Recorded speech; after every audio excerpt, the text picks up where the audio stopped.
Hello everyone and welcome to the unboxing of the ENGWE M20 bike, and this is actually one of the most great looking bikes that ENGWE made, at least for my personal preference. It has the resemblance of somehow a small motorbike, but it's an electric bike. It's a design that it has been used on other much more expensive bikes, and ENGWE kind of did something similar in that design department. In other words, the bike looks stunningly, and hopefully it's going to perform as good as it looks. So I'm going to take it out of the packaging. There's not a lot of installment to be done on this bike.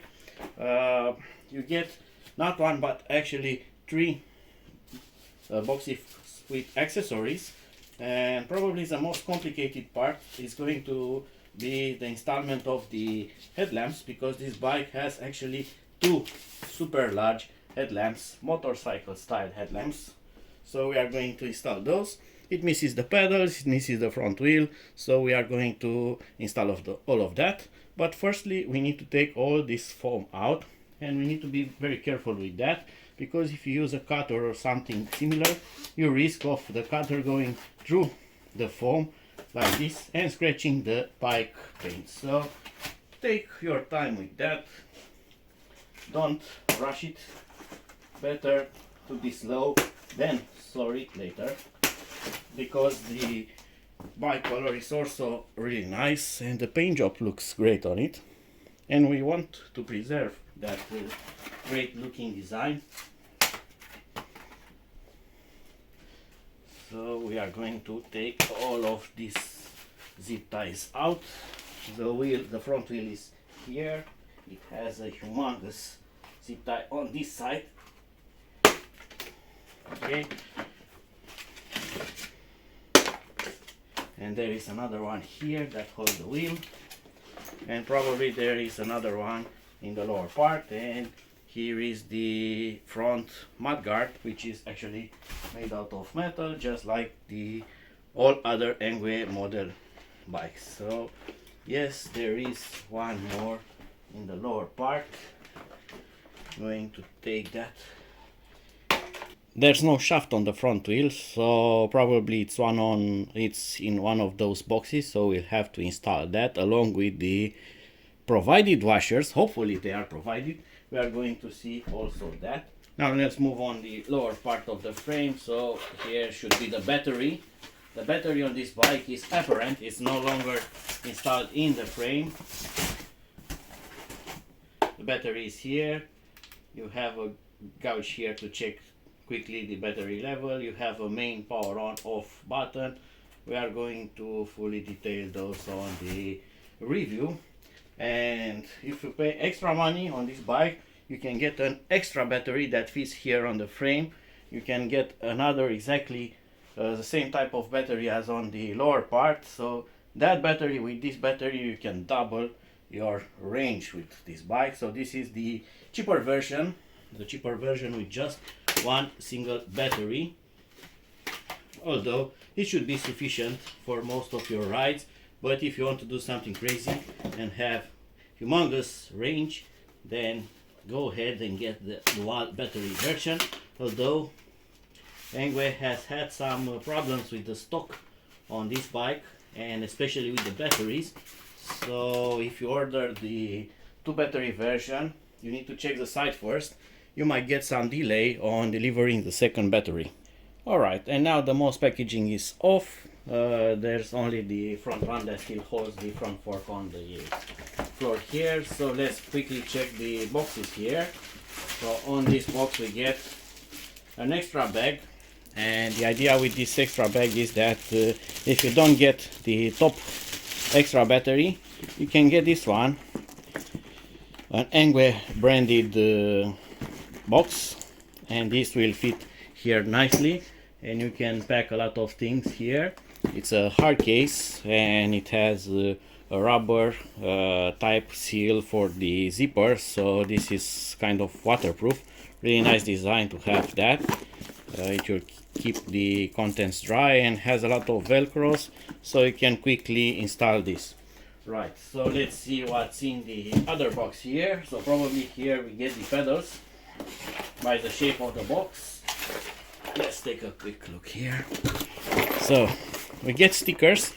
I really like the idea with the stickers because a lot of new users don't like the bike to be very visibly branded. So if you like ENGWE, you are a fan, you can stick this on your battery or somewhere on the back or on the frame. But if you don't like them, you just don't put them. So actually a really nice idea to have the sticker separated and not painted directly on the frame. So that's a good idea. The pedals, and like I said, we have here some things. We have some tools, of course, and here's the front wheel shaft with the spacers and washers. This is going to be fun because it has this anti twist one, it has this one, it has an eye lock, it has one long spacer, one short spacer. This is kind of fiddly, and we get this one which probably has disassembled during transport. We get two more washers and another nylock. This is probably for the headlamp, we are going to see that. And we also get some zip ties and of course the charger. You only get one charger. I don't know if you get the dual battery version, if you get two chargers. And we also get a manual. We are going to take a quick look at it. So it shows us the general information, handlebar, some stuff here, sizes, what you should get with the bike. And look at that, really nice. You get some actually real installation guide here for this particular model. It's no longer the general manual that says just install pedals and it show you a pedal, but it's not from that model. This time we actually get the real design of our bike and shows the headlamps and everything, how it should go. It says how to install the mud guard. Does it show how to put the washers on the front wheel? I got a curiosity. Yes, it shows. That's brilliant. So it shows the order.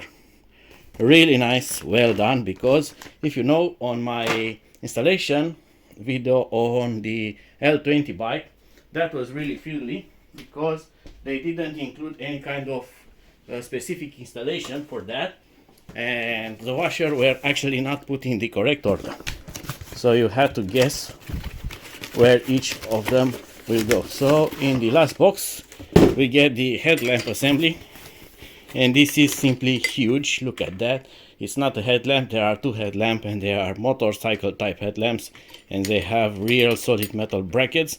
So these actually weigh a lot, but they really look nice. But it looks to be a lens and also another set of LEDs, so probably it has some kind of DRL or extra light. So we are going to see that, and we have huge holes there, and I don't know if you can see that on the camera. They have really big heat sinks inside, so probably they use some kind of powerful LEDs. So I'm really curious about how this headlamps will work on the bike. Okay, so the packaging is off the bike. Somewhere you are also going to find the kickstand, so be sure not to throw it. It's fixed on the frame of the bike or on the pedal somewhere, and it uses zip ties, so be sure to save this because you need to install it later. And now we are going to install the handlebar. That's very easy. It's no longer complicated like on the other ENGWE models, because you had the headset pre-installed, adjusted. So you just have to put the handlebar in its holder. So we take these 4 screws out, and that's very easy to do. We just have to get it in the right position because the cables are a bit twisted. So let's take also this out. Okay, and this should be like this. All right, now we need to put the holder back, the clamp and the screws. Usually this is much easier if you have 3 hands, so maybe use an extra hand. but you can do it with just two. Okay, don't over tighten the screws, just put them gently, each one of them, carefully not to cross thread them. You just need them to line up properly, just to enter there. This one stays like this, and now I can put the other screws as well, and only after you have put all four of them, start to tighten them up. So the handlebar is installed, and now comes the tricky part with the headlamps. So they come in this looking shape. You are going to straighten them up with these brackets like this, and they have these clamps, one on each side, and those clamps will clamp here on this part. You get a rubber thing, insulator here, and another one on this side. So you adjust the rubber insulator at the level that the headlamps will stay, so about half the height on this damper here. So it should be something like this. Then you need to install the clamp, but the clamp will not go in nicely. You will have to somehow force them around, something like this. And now you need to fix the rear part of the bracket, and to do that you actually need to, let me take this out to show you actually need to remove this screw, because it has a latch here. You can put the latch like this, but you cannot put the latch when it's over that. To make the front wheel installation a lot more easy to do, just put the bike on one side and then use some of the packaging foam under the front fork, so it holds up in place here, and I have a lot of space, and I can slide the wheel in just like that. So I don't need someone to keep the bike up for me, so I can put the wheel. So now let's investigate the wheel, the shaft, and the spacers. But before we can install those, we need to take this protection shaft out, and this one comes out by hand. That's for the fork not to get bent during transport. And let's see. So they say that this should pass through, and the order is correct, but I have a doubt about the round washer here and the locking washer. Usually the round washer should be inside the fork, the locking washer should be outside the fork. Let's see. So I'm going to take those out. They say that the short spacer is on the disc side, so it should go like this. And then I have this long spacer, and then they say the locking washer goes in, and the normal washer, and then the screw. So it should be like this. And now I should install only with the spacers inside the fork, and that's going to be a bit annoying because they move around. So you also need to take care with the disc so not to bend it. Another easier option is to flip the bike with the fork upward, but you need to take care as you are going to put all the weight of your bike onto the display, on the throttle, on the reverse, the shifter, so you can actually break them. So use something to dampen them, not to scratch them, not to destroy them, and this way you can put the wheel easier.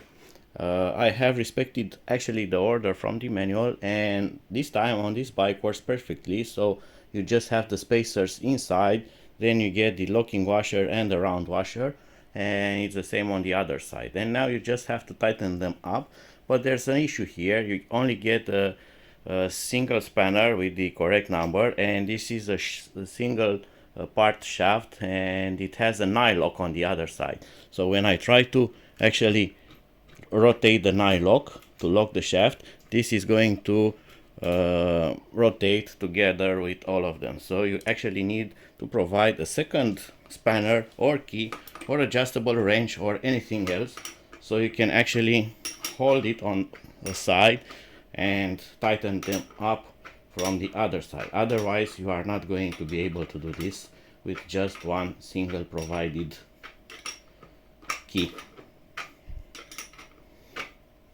And if we are at it, we can also test the brake. So it slightly touches there. Be sure that the cable is not fully tightened up, and then you can actually adjust the caliper position a bit if you need to.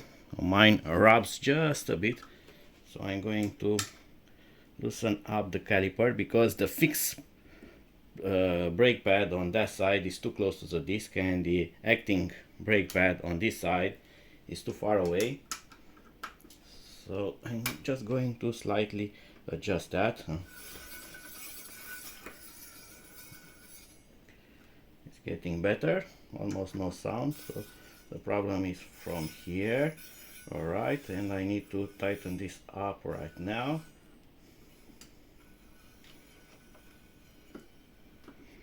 And that should do it.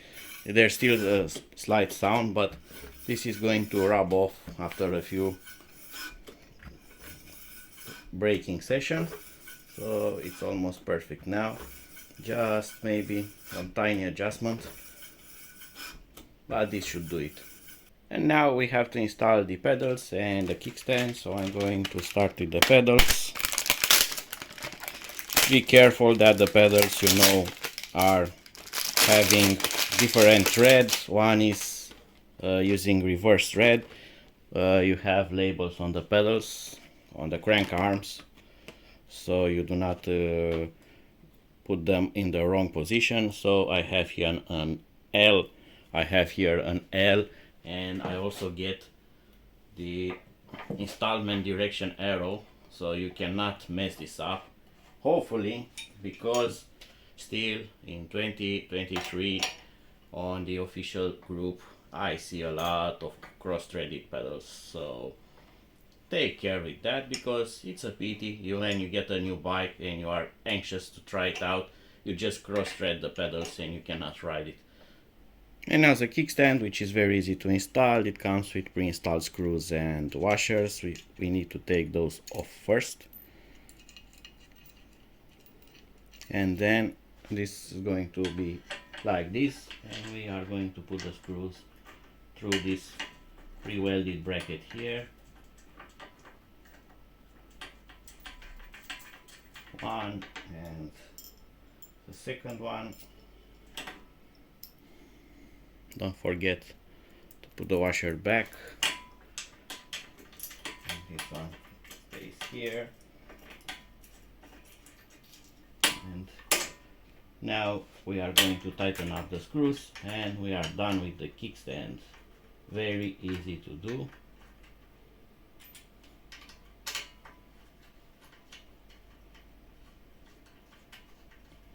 And now tighten it up.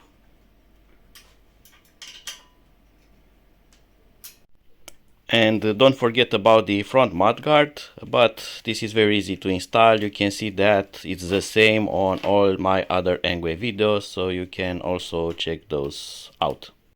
So with everything in place, let's see if it has power to turn on.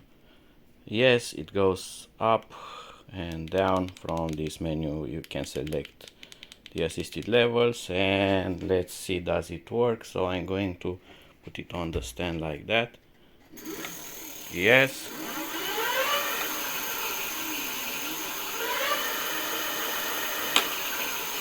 And it does a healthy 44 kilometers per hour with no load, but has half of the battery, so probably with full battery it can do a bit more.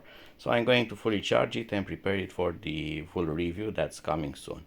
Until then, see you and bye bye.